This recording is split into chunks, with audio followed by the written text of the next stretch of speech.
Sword of Coming, episode 335. Untuk melihat video selengkapnya, sahabat bisa kunjungi playlist yang telah Sabta Novel sediakan.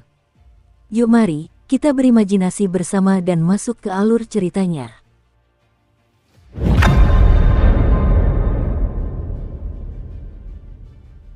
Malam ini, ada berbagai macam orang di penginapan-penginapan dekat perbatasan. Napas Yao Lingzi menjadi berat ketika kelima orang itu keluar dari kamar Chen Pingan. Hal ini sungguh tak terbayangkan baginya. Perasaan takutnya terhadap bawahan muda itu merupakan gabungan dari banyak emosi yang rumit. Dia adalah seorang gadis muda yang rapuh yang menghadapi seorang pria dengan motif tersembunyi. Dia adalah orang berpangkat rendah yang merasakan rasa hormat dan takut terhadap aura kekuasaan dan pengaruh yang tak terabaikan dari orang berpangkat lebih tinggi, dan dia adalah orang yang pada dasarnya baik yang secara naluriah akan menjauhkan diri dari para pelaku kejahatan. Namun, rasa sesak napas yang dirasakan Yao Lingzi sangat jelas dan langsung ketika dia menghadapi kelima orang di lantai 2 itu. Seolah-olah dia adalah seekor kelinci atau rusa yang bertemu dengan harimau dan beruang di pegunungan, seolah-olah dia adalah seekor ikan atau udang yang bertemu dengan naga banjir di sungai. Yao Lingzi telah bertugas sebagai pengintai selama 3 tahun di pasukan perbatasan. Tidak hanya itu, dia juga telah terlibat dalam 2 pertempuran hidup dan mati. Meskipun demikian, dia tidak pernah berpikir untuk mundur, bahkan sekalipun. Karena itu, seharusnya dia tidak merasakan emosi seperti ini saat ini. Dia adalah talenta bela diri paling luar biasa di generasi klan Yao ini, dan telah mencapai tingkat keempat meskipun baru berusia 14 tahun. Terlebih lagi, dia memiliki kesempatan untuk maju lebih jauh. Terlepas dari apakah dia maju ke tingkat kelima ketika berusia 15 atau bahkan 17 tahun, dia tetaplah seorang jenius sejati. Yao Lingzi adalah salah satu giok mentah berkualitas terbaik di kalangan militer dan dunia kultivasi, jadi dia pasti bisa memancarkan aura yang spektakuler begitu dia sedikit dipahat dan dipoles. Tidak ada yang meragukan kemampuannya untuk dengan mudah mencapai tingkat ke-7 atau ke-8 di masa depan, dan semua orang berharap dia akan menjadi Grandmaster seni bela diri yang dapat mengawasi seluruh wilayah di masa depan. Kekuatan tempur dan kemampuan penghancuran para elit dari Angkatan Darat sangatlah tinggi. Tidak ada yang meragukan fakta ini. Di dunia kultivasi, para Grandmaster sering bertarung melawan mereka yang memiliki level serupa. Namun, di medan perang, para elit berupaya menjadi prajurit tangguh yang mampu menghadapi ratusan atau ribuan musuh sendirian. Yao Lingzi mempererat genggamannya pada sebuah benda yang tampak seperti batangan perak. Ini adalah pelet baju sirah militer yang sangat mahal. Ini bukan baju sirah embun yang diolok-olok oleh para pemurniki dari pegunungan dan disebut dengan jijik sebagai baju sirah genangan air. Sebaliknya, ini adalah baju sirah gagak emas tingkat tinggi, sejenis baju sirah kolam. Ini adalah harta karun abadi yang sesungguhnya. Dilihat dari ini, orang dapat melihat harapan dan ekspektasi tinggi yang diletakkan pasukan perbatasan klan Yao pada Yao Lingzi. Bawahan muda itu mendongak ke arah 5 orang di lantai 2, memukul meja dengan pura-pura marah dan bertanya, "Kalian mencoba menakut-nakuti saya dengan angka." Namun, senyum tipis tersungging di sudut bibirnya saat dia berbicara. 3 meja yang ditempati orang-orangnya berada di dalam penginapan, dan ratusan pasukan kavaleri elit juga ditempatkan di luar penginapan. Mungkin karena merasa terlalu tidak tahu malu saat itu, akhirnya dia tidak bisa menahan tawa terbahak-bahak. 2 meja tempat para prajurit elit itu duduk juga mulai terkekeh. Mereka sama sekali tidak menganggap serius keributan di lantai 2. Meskipun kelima orang itu memiliki aura yang sangat kuat, cukup kuat untuk membuat mereka takjub, lalu apa masalahnya? Mereka tidak lebih dari orang-orang kasar biasa dari dunia kultivasi. Mereka yang berada di dunia kultivasi Kekaisaran Kuan Agung telah kehilangan ketegasan mereka sejak lama. Mereka seperti anjing penurut yang berbaring di luar istana kekaisaran dan mengibaskan ekornya dengan ganas memohon belas kasihan. Dan orang yang secara pribadi telah mematahkan dan menghancurkan tulang punggung seluruh dunia kultivasi secara kebetulan sedang duduk di penginapan tepat pada saat ini. Dia tidak berada di sini untuk sekadar berlibur. Pemilik penginapan yang dijuluki Jiun yang tidak merasa lega karena kemunculan Chen Pingan. Sebaliknya, ia merasa semakin murung dan cemas. Kakek ketiga telah mengungkapkan identitasnya kepada orang-orang ini saat itu, namun mereka tetap bersikeras datang ke sini untuk memaksa mereka tunduk. Jelas bahwa mereka menargetkan mereka karena nama keluarga mereka, Yao. Jika Jiun Yang dan yang lainnya terlibat konflik dengan orang-orang ini, hasil yang paling menakutkan adalah jika orang-orang ini menjadi serius dan menargetkan seluruh klan Yao. Kakek ketiga, lelaki tua bungkuk itu, berdiri di balik tirai dapur dan mengangguk ke arah Jiun Yang. Senyum getir muncul di wajahnya. Jelas bahwa bawahan muda itu tidak bertindak sembarangan karena pengaruh anggur. Sebaliknya, sangat mungkin dia menyimpan motif tersembunyi dan mencoba menimbulkan konflik. Dia berpotensi mencoba menjebak dan menghancurkan seluruh klan Yao. Jiun Yang memahami bahwa tidak bertindak adalah tindakan terbaik bagi klan Yao selama masa-masa yang penuh gejolak dan ketidakpastian ini. Karena itu, dia dan penginapannya perlu menahan diri sebisa mungkin. Namun, bisakah dia membujuk kelima orang di lantai 2 untuk mundur saat ini? Mereka melangkah maju untuk membantunya, jadi bisakah dia menyuruh mereka mundur dan bersembunyi seperti kura-kura? Jiun Yang tidak tega melakukan itu. Zhong Kui, cendekiawan berjubah biru, tampak sedikit bingung saat bertanya, orang-orang ini siapa? Mereka adalah tamu terhormat dari ibu kota. Kita tidak boleh menyinggung perasaan mereka, jawab Jiun Yang dengan senyum getir. Zhong Kui mengangguk mengerti, dan dia ragu-ragu cukup lama sebelum membuka mulutnya untuk mengatakan sesuatu. Namun, Jiun Yang memotong perkataannya dan berkata dengan pasrah, "Kumohon, Zhong Kui, aku mohon padamu, jangan membuat masalah dan memperburuk keadaan. Situasinya sudah cukup merepotkan, jadi aku tidak ingin berurusan denganmu sekarang." Zhong Kui menghela napas sebagai jawaban. Namun, seperti yang diduga, dia tidak mengatakan apapun lagi. Chen Pingan menatap ke lantai pertama dan bertanya, menyerang pemilik penginapan, seorang wanita, seperti ini. Bukankah ini tidak adil? Bawahan muda itu terkekeh dan menjawab, dia menjalankan bisnis di sini, jadi apakah tidak adil memintanya untuk melayani pelanggannya dengan anggur? Chen Pingan menunjuk ke jantung pemuda itu dan berkata, tanyakan pada hati nuranimu sendiri. Pemuda itu tersentak mendengar ini. Namun, ia segera meraih mangkuk anggurnya dan meneguk anggur dalam jumlah banyak sebelum menyeka mulutnya dan terkekeh. Aku pasti akan berhenti untuk merenungkan kata-kata ini jika Tuan Chu dari Akademi Konfusianisme yang mengucapkannya. Tapi kau, apakah kau pantas mengucapkan kata-kata ini? Prinsip tetap prinsip, siapapun yang mengucapkannya. Bukankah begitu? Tanya Chen Pingan sambil tersenyum. Apakah ada bedanya dari mulut siapa kata-kata itu keluar?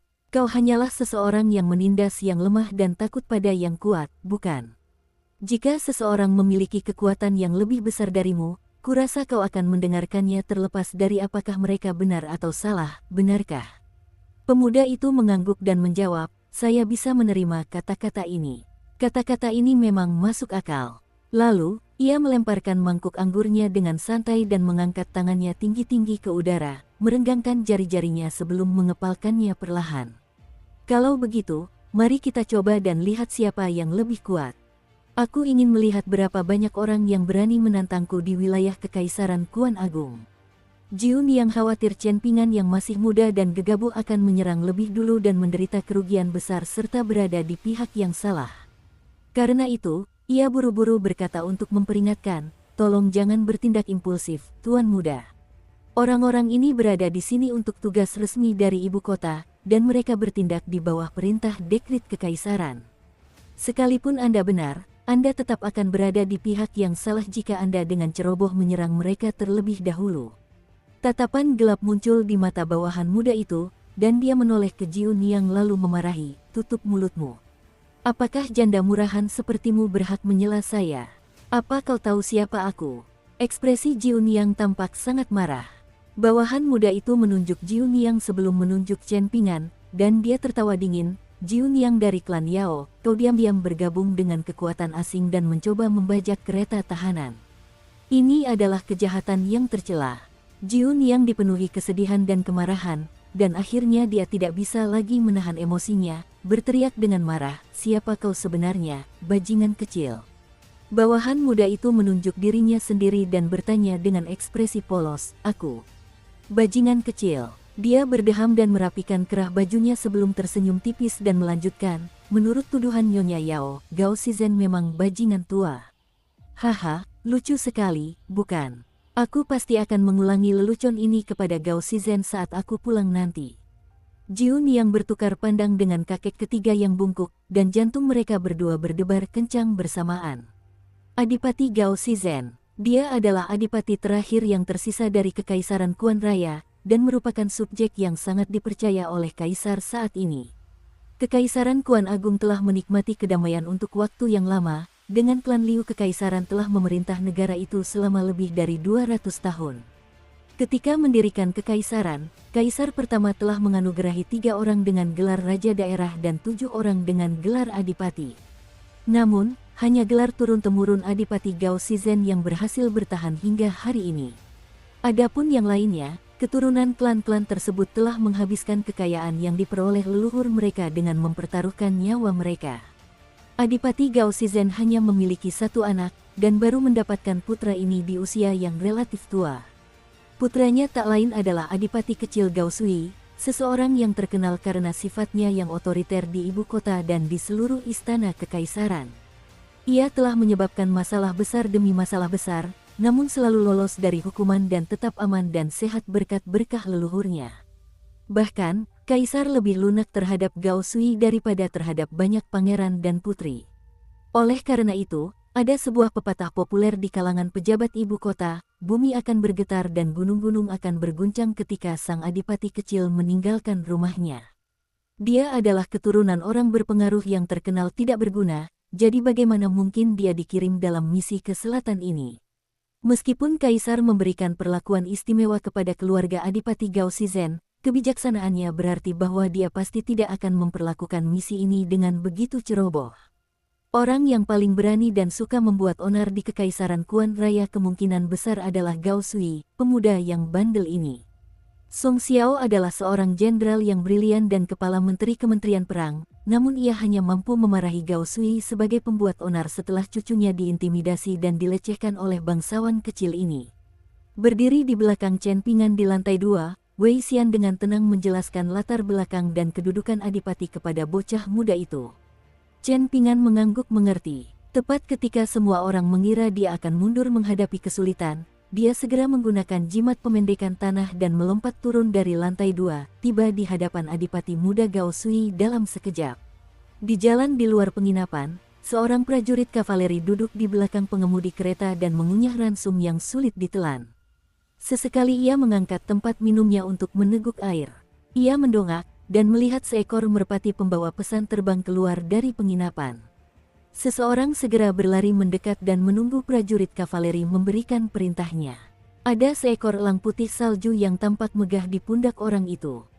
Namun, prajurit kavaleri itu melambaikan tangannya dan berkata, "Abaikan saja." Orang itu mundur tanpa berkata apa-apa.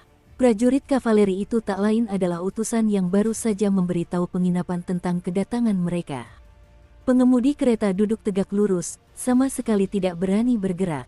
Seorang lelaki tua menyingkirkan tirai kereta dan bertanya sambil tersenyum, "Mengapa Anda tidak masuk ke penginapan bersama mereka, Yang Mulia?"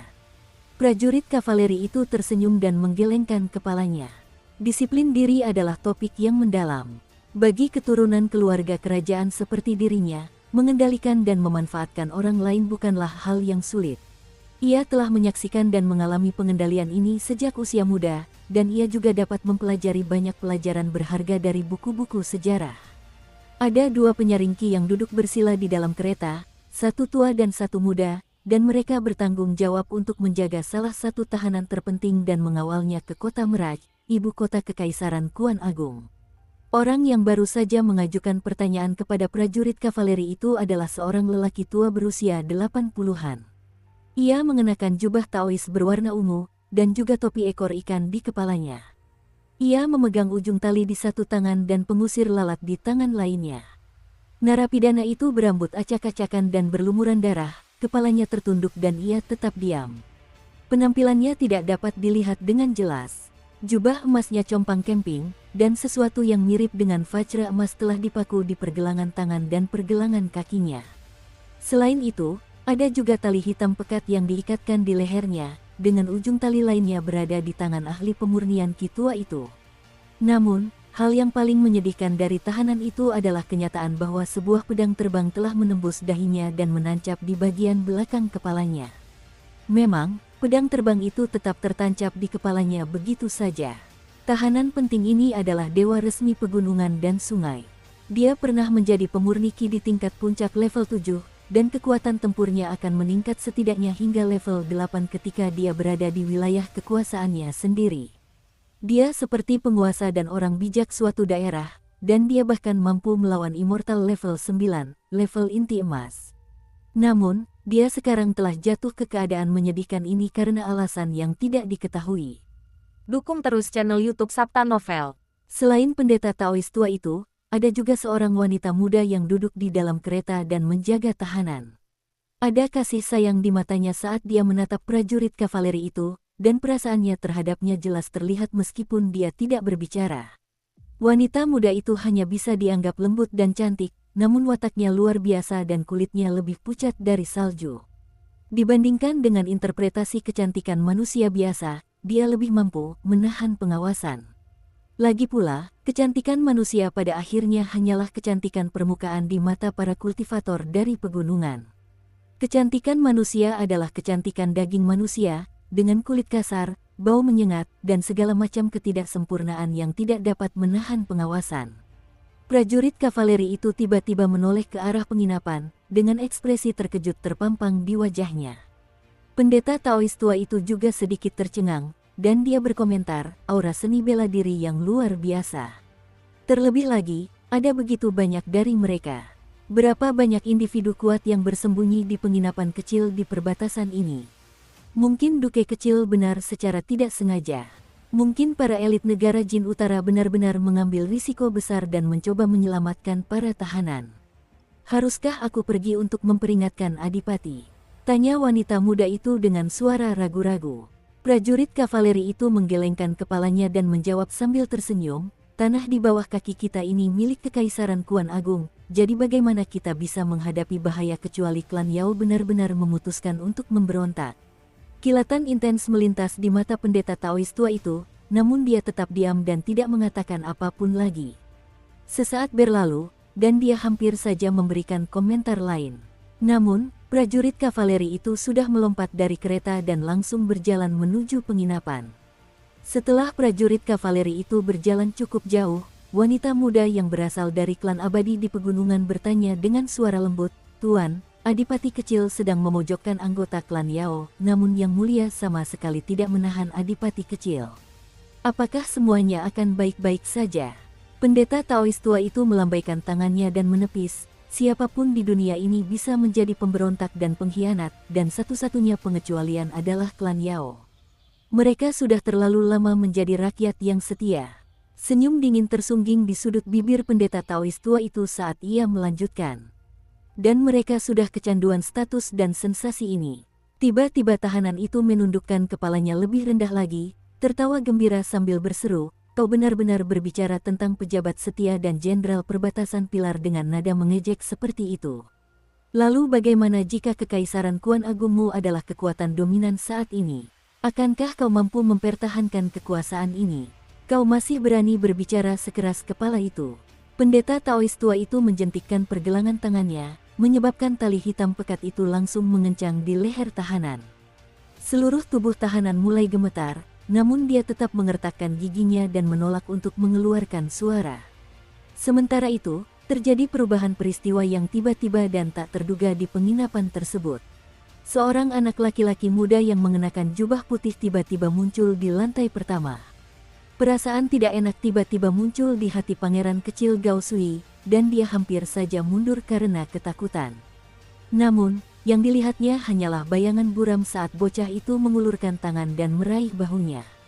Di meja kecil berkapasitas 3 orang di dekatnya, Kasim yang mengenakan pakaian resmi berwarna merah terang terus menikmati anggur plum hijaunya, tanpa memperhatikan keributan di lantai pertama. Sementara itu, sang immortal terhormat yang mengenakan topi tinggi dan sang jenderal yang mengenakan baju zirah perak telah bangkit dari tempat duduk mereka, ingin menyelamatkan Gao Sui. Namun, mereka dengan cepat berhenti di tempat mereka berdiri. Hal ini terjadi karena sebuah pedang berwarna merah darah telah terbang turun dari lantai 2 bersama pemiliknya. Bilah pedang itu melayang di antara kedua meja, dan ujung pedangnya mengarah langsung ke sosok abadi terhormat yang mengenakan topi tinggi itu. Jenderal berbaju zirah perak itu berhenti dan berbalik, hanya untuk melihat seseorang melangkah beberapa langkah di lantai 2, dengan senyum lebar di wajahnya sambil menggenggam gagang pedangnya. Hal Ting Snow hampir saja menghunus pedangnya. Pria bertubuh pendek itu, Lu Baixiang, melompati pagar dan mendarat di dekat pintu masuk penginapan. Seolah-olah dia ingin menghalangi pasukan kecil yang terdiri dari beberapa ratus kavaleri sendirian. Sementara itu, Zulian yang bungkuk sedang berjongkok di pagar dan tersenyum dengan mata menyipit. Dia menunduk dan mengarahkan pandangannya pada Kasim yang tenang itu. Kasim berseragam resmi merah terang itu tampak berusia 30-an, namun sebenarnya ia sudah tua, berusia 80-an. Ia adalah salah satu dari sedikit Grandmaster bela diri unggul di Kekaisaran Kuan Agung, dan secara luas dianggap sebagai pengawal Kekaisaran Kota Kekaisaran Kuan Agung. Sejak ia menjadi terkenal, Kekaisaran Kuan Agung, yang dulunya dihantui oleh banyak hantu dan roh, tidak lagi mengalami fenomena supernatural apapun. Seolah-olah semua hantu dan roh telah bersembunyi. Namun, kekuatan dan pengaruh sejati Kasim ini terletak di tempat lain. Saat itu, ia telah merekrut sekelompok besar bawahan dari dunia kultivasi untuk menargetkan sekitar selusin kekuatan bela diri terbaik di dalam Kekaisaran Kuan Agung. Ia telah membasmi mereka satu persatu, menenggelamkan seluruh dunia kultivasi dalam darah dan kekacauan selama 3 tahun. Banyak orang telah mencoba membunuh Kasim tua itu, terlepas dari apakah mereka berasal dari pihak yang benar atau pihak yang jahat. Namun, semuanya mengalami nasib yang sama, menemui kematian sebelum mereka berhasil. Dari 2 orang yang tadi duduk semeja dengannya, pertapa terhormat yang mengenakan topi tinggi itu bernama Su Tong. Ia adalah pemimpin biara flora saat ini, dan ia mahir dalam teknik elemen petir serta mampu memanggil hantu dan dewa untuk membantunya. Ia juga ahli dalam alkimia, dan para bangsawan serta pejabat di Kekaisaran Kuan Agung akan dengan sengit memperebutkan pil alkimia yang ia sempurnakan. Jenderal berbaju zirah perak itu bernama Su Qingzu, dan dia adalah salah satu elit terkuat yang bertugas di Angkatan Darat Kekaisaran. Usianya belum genap 40 tahun, namun kemampuan bela dirinya telah mencapai puncaknya. Pedang di pinggangnya, kesopanan, juga merupakan harta karun militer yang sangat berharga dan luar biasa dalam menyerang maupun bertahan. Jenderal Su Qingzu pasti akan memimpin serangan dalam pertempuran, menebas musuh-musuhnya dan menyapu bersih semua rintangan. Gao Sui menyalurkan qingnya dan mencoba membebaskan diri. Namun, perjuangannya sia-sia. Namun, dia tidak takut, dan senyum di wajahnya semakin lebar saat dia bertanya, apakah klan Yao benar-benar mencoba memberontak. Chen Pingan sedikit mempererat cengkeramannya, menyebabkan rasa sakit yang tajam menjalar di bahu Gao Sui. Namun, sang adipati kecil masih berusaha sekuat tenaga untuk tetap tersenyum. Aku hanyalah seorang pejalan kaki, jadi aku bisa saja melarikan diri ke negara Jin Utara setelah membunuhmu, seseorang yang suka memprovokasiku tanpa alasan apapun, kata Chen Pingan. Sedangkan untuk klan Yao dan apakah mereka memberontak atau tidak, kau bisa menjelek-jelekkan mereka sesukamu. Bukannya aku bisa menghentikanmu atau apapun. Siapa yang akan percaya omong kosong ini? Gao Sui mengertakkan giginya sambil keringat mengucur di dahinya. Kalau begitu bunuh saja aku kalau kau memang mampu melakukannya. Chen Pingan menatapnya dengan saksama. Suara Gao Sui sangat pelan saat ia berbisik kepada Chen Pingan, kau tahu apa? Ini adalah nasib buruk ibu dan anak perempuan itu karena aku menyukai mereka. Jika tidak, mereka akan dikirim ke rumah bordil kelas atas setelah klan Yao dimusnahkan, dan mereka akan menjadi pelacur yang bisa dinikmati siapa saja. Kau juga bisa mencicipi tubuh mereka saat itu tiba. Pangeran Gao Sui baru saja selesai berbicara, namun tinju Chen Pingan sudah melayang di depan wajahnya. Pukulan itu langsung menghantam dahi Gao Sui. Pukulan itu kuat dan mantap, seperti batu besar yang menghantam tembok kota. Kepala Gao Sui tersentak ke belakang. Liontin giok yang tergantung di pinggangnya bersinar dengan pancaran 5 warna yang langsung melesat dan berkumpul di sekitar dahinya, namun Gao Sui tetap kehilangan kesadaran akibat kekuatan pukulan itu, dengan busa putih keluar dari mulutnya. Retakan muncul di permukaan liontin giok penyelamat nyawa itu. Chen Ping'an masih mencengkeram bahu Gao Sui, sehingga menyebabkan kepala bangsawan kecil itu bergoyang ke depan dan ke belakang seperti ayunan. Chen Ping'an segera melayangkan pukulan kedua. Ini adalah serangan sederhana, namun dampaknya akan terasa pada seluruh situasi. Terdengar suara tamparan keras. Kasim yang mengenakan pakaian resmi berwarna merah terang itu memukulkan sumpitnya ke meja sebelum memesan dengan suara kemayu, "Cukup sudah, anak muda." Meskipun kesannya terhadap bangsawan kecil yang licik dan penuh tipu daya itu biasa-biasa saja, dia tetap tidak bisa membiarkan Gao Sui dipukuli hingga mati tanpa ampun di depan matanya sendiri. Dewa terhormat Sutong dan Jenderal Su Qingzu sama-sama menghela napas lega ketika mendengar Kasim itu berbicara. Namun, pukulan Chen Ping'an tidak berhenti. Liontin giok pusaka keluarga Gao Sui hancur berkeping-keping.